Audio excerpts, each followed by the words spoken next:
Good morning students. Students, let's begin chapter 3 which is data handling. To explain you what exactly data is, I'll give you an example from your day-to-day life. You might have seen that your class teacher takes an attendance on the regular basis. Why she takes an attendance on the regular basis? Tell me. Yes, to make sure that how many students are present and how many students are absent. Okay. So she takes an attendance on the regular basis. Now looking at this thing that 24, 25, 19, 21, 17 and in this way 14, 19, 17, 16, 19. These are the attendance of your class and number of students of your class is what? 20 and these are the attendance of your class in the month of July.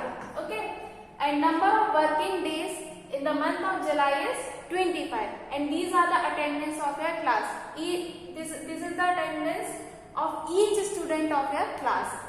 That 24, these students come 24 days out of 25 and these students come what? This student come 25 days out of 25. So in this way we wrote this number of what? Attendance of your class. Attendance of your class is given in this form.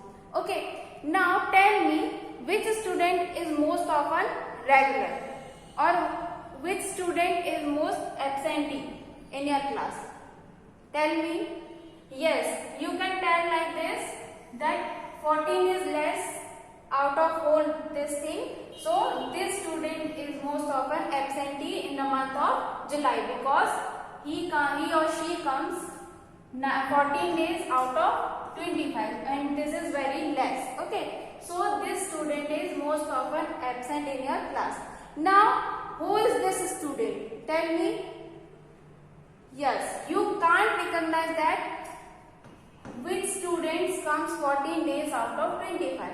So in this way, this is what? This is the collection of numbers. Data is what? Collection of numbers, but this is unorganized data because you can't tell that which students is most often regular in your class or you can't tell which student bunking your class most of the times. Okay, so in this way we can't tell that which student is absentee, most often absentee, or who is most punctual in your class. So in this way this is unorganized data. So to make this unorganized data we put into it in its tabular form, so this data will become what? Organized. Okay, suppose name of student and if I put the dates 1, 2, 3 up to 30, date is given like this and the name of the students. Suppose this is first student, suppose this is second, third.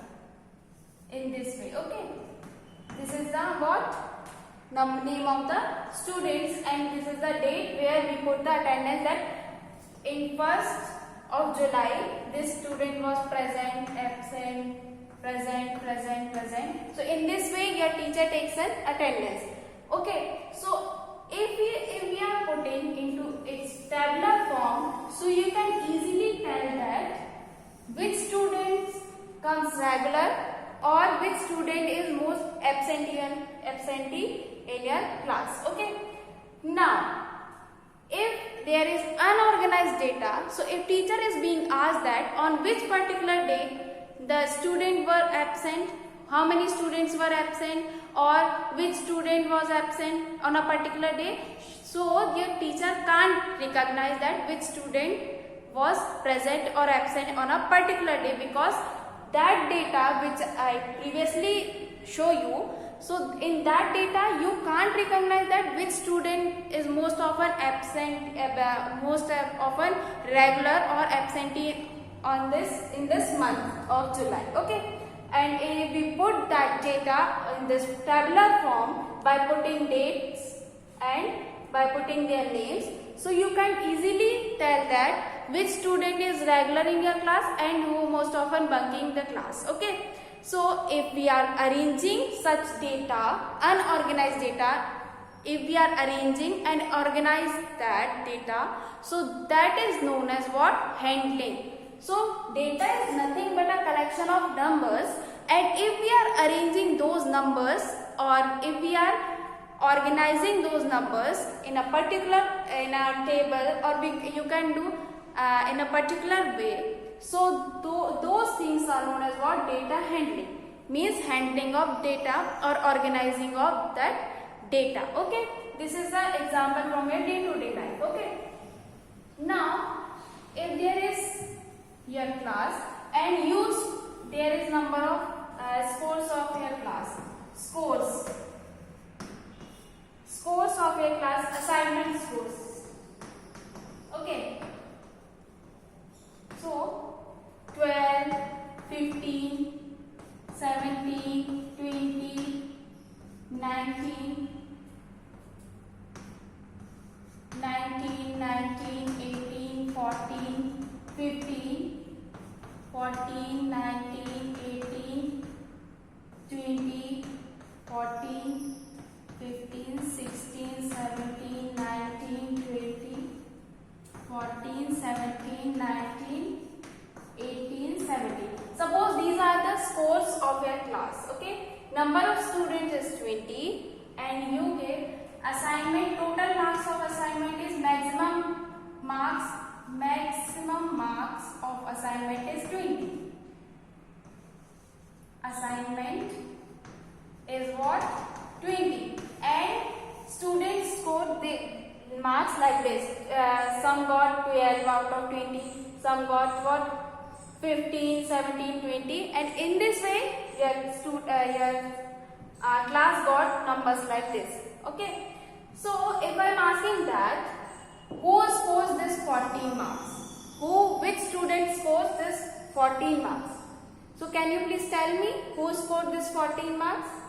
No. Okay, because there is no name given in this. So if I am putting this data in the tabular form, so it will make us easy that to tell which student scores with what marks. Okay, name of student is given here. Suppose Ashna or something like this. Name of student is given and marks scored. Marks is given like this: 20, 19, 80. So if I am asking you that Ashna scores which how many marks, so you will tell 20. So if you will put this unorganized data in the tabular form and you organize them, so this means this process is known as data handling, that you organize that data, so it will be easy for you to tell how many marks or how many marks a student got. Okay, so to arrange data or to organize data is known as data handling. Suppose there is a stationery shop. Okay, and number of items in the stationery shop is what? 1200, 1500, 1600, 1900. So suppose these are 4 products and their number is 1200, 1500, 1600 and 1900. Now shopkeeper wants to purchase items for the shop. Why he wants to organize these data?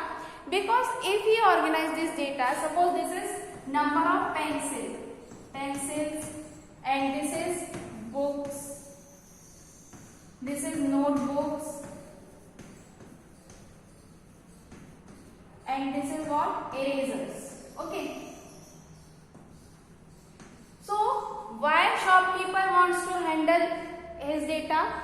Because it helps him to for managing that inventory, that how many products are being sold in a particular month, so that in the next month, for the next month he can purchase less number or can be purchase more number of items. Suppose he sells out of 1200, he sells 1190. So he will purchase this pencil in more than this 1200 because purchasing or the selling of this pencil is more. Okay, now the selling of notebook is less in number. Suppose out of 1600 he sells only 900. So he got an idea that purchasing of notebooks is very less, that out of 1600 he sells only 900.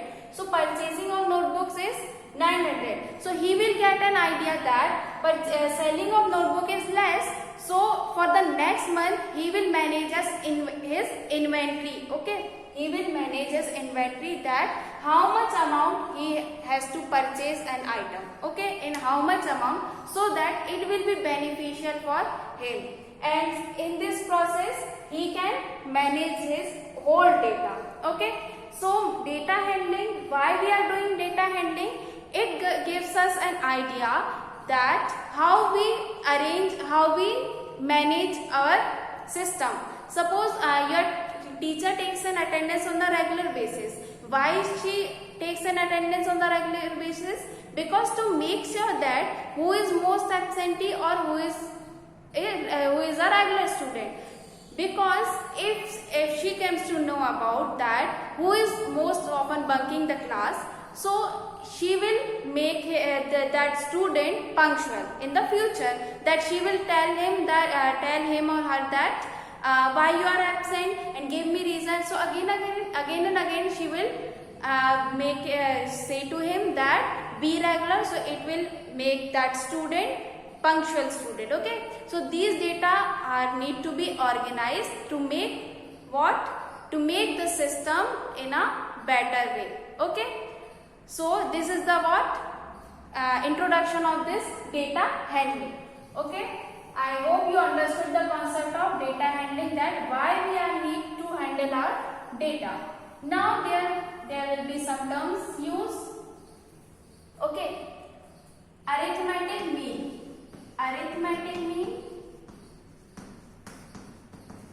or an average.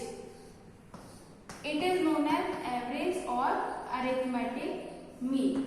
Now what is mean by this arithmetic mean or an average? Suppose use number of students of your class is 20. Okay, so use scores of exam in percentage I will tell you. Okay, suppose some got 90%, some got 92. In this way, these are the percentage given for all the 20 students. Okay, these are the percentage given for all 20 students. Now your class teacher wants to put this data or to show this data to the principal.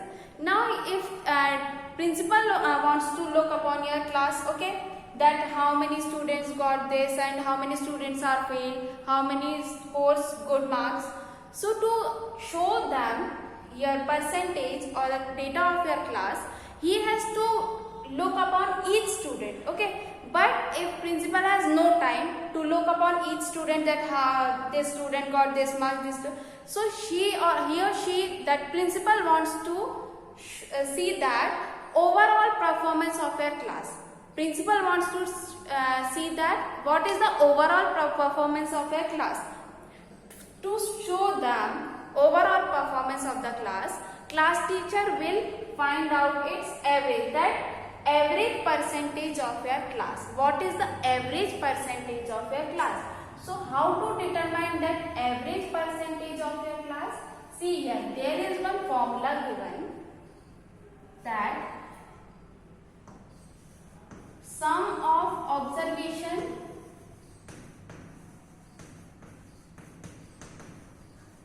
divided by total number of observations. Now what is this term observation mean? Observation means the data which I showed you, that suppose 92%, 90% scores you got 89%, some got 95%. So these data are known as what? Observations. Okay. So we will add them and divide it by their total number. Okay. So we got what? Arithmetic mean, or we call it as AM in short form. Arithmetic mean or an average. Okay. I will give you another example for this. Suppose there are number of students 5. Suppose there are 5 students. Okay. Now their average height is what? 4 feet, 5 feet, 3 feet, 5 and what? 3 feet. Okay.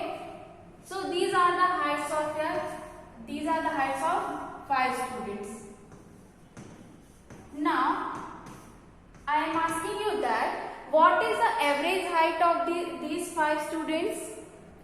You can determine it as sum of observation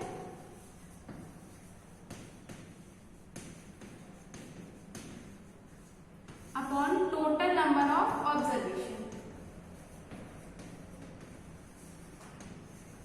Okay, so sum of observation means we have to add 10. 4 plus 5 plus 3 plus 5 plus 3 by total number of students are 5. 1, 2, 3, 4, 5. 5 plus 4, 9. 9 plus 3, 12. 12 plus 5, 17. 17 plus 3, 20 by 5. Now 5 ones are 5, 5 fours are 20. So you got what? 4. So the average height of these 5 students is what? 4 feet. Okay. So in this way we can determine the average of something.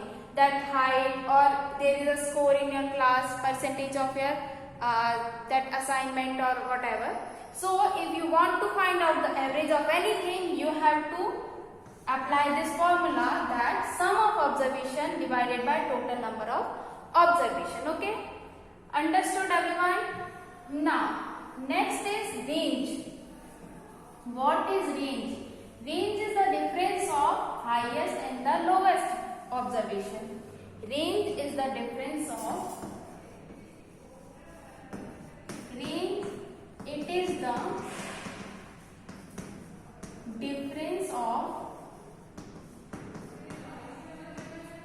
difference of highest and lowest observation. Okay.